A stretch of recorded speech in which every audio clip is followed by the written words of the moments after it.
అందరికీ నమస్కారం. విషయం మధురంకు స్వాగతం. ఈరోజు చంద్రవంశానికి చెందిన నహుష మహారాజు కథను చెప్పుకుందాం. నహుష మహారాజు గొప్ప రాజు. ఇతడు ఎంతో కాలం తపస్సు చేసి 100కు పైగా యాగాలు చేసి ఎంతో పుణ్యాన్ని సంపాదించుకున్నాడు. ఎంత పుణ్యాన్ని సంపాదించుకున్నాడు అంటే ఏకంగా ఇంద్ర పదవినే పొందేంత పుణ్యాన్ని సంపాదించుకున్నాడు.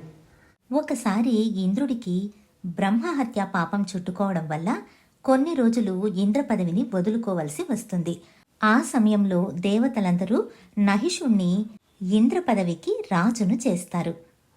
ఏకంగా భూలోకంలో ఉన్న నహుష మహారాజు స్వర్గానికి వచ్చి ఆపై స్వర్గాధిపతి అవుతాడు. అలా స్వర్గాధిపతి అయిన నహిషుడికి ఒక్కసారిగా తన రాజభోగం చూసుకొని గర్వం, అహంకారం అతడిలో ప్రవేశిస్తుంది.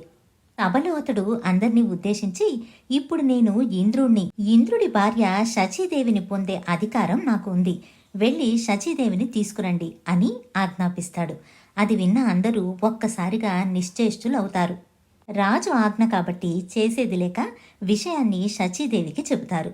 ఒక పల్లకీలో కూర్చొని ఆ పల్లకీని సప్త ఋషుల చేత మోయించుకుని రమ్మని కబురు పంపుతుంది. నహిషుడు సప్త ఋషులను రమ్మని కబురు పంపుతాడు. ఇక చేసేది లేక సప్త ఋషులు వచ్చి పల్లకిని మోస్తూ బయలుదేరతారు. దారిలో వెళుతూ ఉంటే అగస్త్యుడు రాజును వేదాలు ప్రమాణాలేనా అని అడుగుతాడు. అహంకారంతో కూడుకున్న నహిషుడు కాదు అంటాడు. ఎన్నో యాగాలు చేసి ఇప్పుడు ఇంద్ర పదవిని కూడా చేపట్టిన నువ్వు అహంకారంతో వేదాలు ప్రమాణాలు కావని అంటున్నావు అని తిడతాడు. ఇది విన్న నహిషుడు వెంటనే అగస్త్యుణ్ణి కాలితో తంతాడు. వెంటనే అగస్త్యముని కోపంతో ఒక పెద్ద సర్పంలా మారి భూమి మీద పడి ఉండమని శపిస్తాడు.